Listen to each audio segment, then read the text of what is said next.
YouTube, it's Mortimer, and today I have a different type of video for you guys. We're going to just kind of be chatting one-on-one. But I thought I'd make a video about something that has affected me and how I got over it. And just share a little bit more about me with you guys. This video is about driving and being afraid of driving and how you get over that.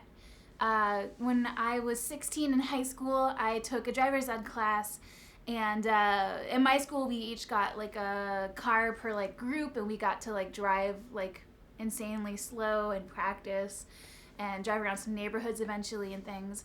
And I got my learner's permit, but then I never drove. Like, I was afraid. I had been in a car accident before with my mom, and it kind of scared me of driving because the car got totaled and nobody got hurt. But just the fear of how expensive a car is, and then, you know, not being able to pay back to my parents if I was borrowing their car, it just scared me a lot. Because I was working a very minimum wage job at the time. I think the minimum wage at the time was like $5 an hour, working retail at the Disney store, busting my butt. But eventually my parents were like, you got to drive yourself to work. We're not going to drive you anymore. So when I was 16, my sister and I both got a hand-me-down car, and we shared it between us, which sucked. And we used that to drive to and from work, and I was petrified of driving. But the only way I could get over that first initial hump and like start driving was to actually be forced to drive. Now that just sounds like silly, like of course, but like no, like when someone was actually like, no, you have to drive, do it. Then I did it, and then once I did it, I realized, oh my gosh, this is so easy. Anyone can do this. Why was I afraid? And driving was a piece of cake. And I was a really good driver. I've never been in a car accident before, knock on wood. And I don't know, I've never gotten a car ticket. I never got a speeding ticket. I'm just not to brag, but I'm a pretty good driver. But fast forward to moving to California, I sold my car to move to California, and I shared a car with Aaron when we moved here together. And the car was having a lot of issues and really weird stuff. It was an older car. I think it was a Buick. And one day I was driving to work, and I noticed there was smoke coming out of the engine. And none of the lights in the dashboard were lit up, but it was a really weird sign. I could smell the smoke in the car. It made me feel really uneasy. So when I got to work, I called Aaron, and I was like, hey, something's wrong with the car. Can you come check it out? I don't feel safe driving at home. So Aaron had a friend drop him off where I work, and, the car looked fine. So we drove it home. And while we were driving, all of a sudden the brakes gave out. We were driving down a neighborhood street. Luckily, we were off the freeway at that point. And the brakes gave out, and we couldn't stop the car. So we happened to roll on the side of the road to a braking point on the side of a gutter, and just roll the tires to the right so they bump against the curb so it won't keep rolling forward. And Aaron got out of the car to go look at the car and see what was going on. And the expression on his face told me immediately that I had to get out of the car. I can't even replicate it. Just like the immediate like look. And I got out of the car, and sure enough, the engine within seconds was engulfed in flames. The car was on fire. Within a minute, the car was completely in flames. We heard like this loud pop noise, and it was the tires popping one at a time. We heard the windshield shatter. It happened very fast. And meanwhile, tears are just streaming down my face. I am petrified because now I don't know what we're going to do without a car.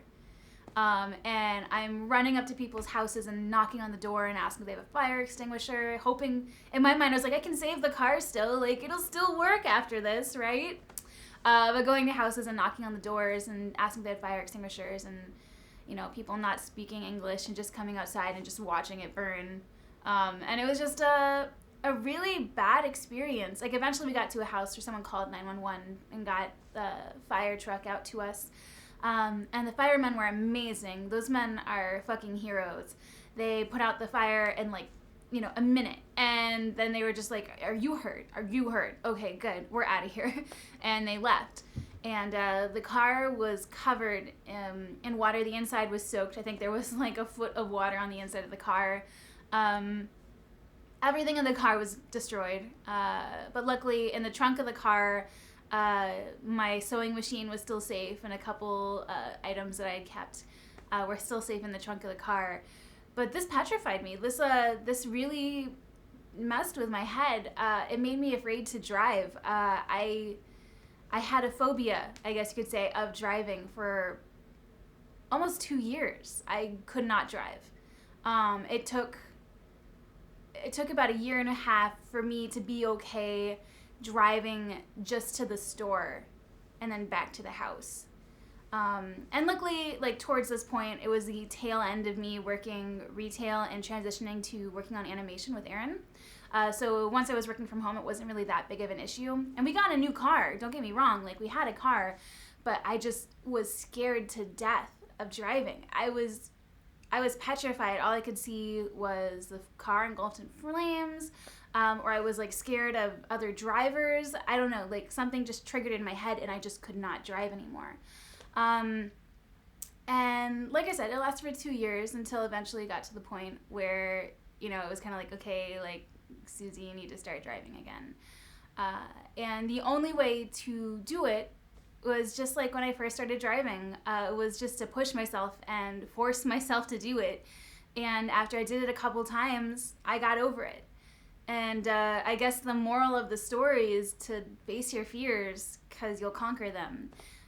It's kind of like being afraid of falling down like the stairs, and then you walk down the stairs and you realize, hey, I didn't fall down the stairs. I guess I'm okay. It's kind of like that. So if you're afraid of driving, or if you have a phobia of driving like I did, just do it. Just do it. There are dumber people out there driving right now, I can guarantee you, that get along just fine. Every day I see the dumbest drivers here in LA. I swear the world's worst drivers are here. And somehow they're driving just fine. And if they can do it, you can do it. I guarantee you. Especially if you live somewhere like Midland, USA, or somewhere a little bit more rural, you're going to have a way easier time driving than in the city. So just do it. Just drive, and if you're scared, drive with someone in the car with you. And that'll help you, because if they're a driver too, they can give you insight and advice. So I hope this helps somebody out there. I don't know. It's a weird story. This was, several years ago. But I've been thinking about it a lot lately, and I thought it might be nice to make a video and share it with you guys. But maybe I can share more stories with you guys if you're interested. If you guys like this video, please go ahead and hit that subscribe button. I have so many more awesome videos coming up that you guys just don't want to miss.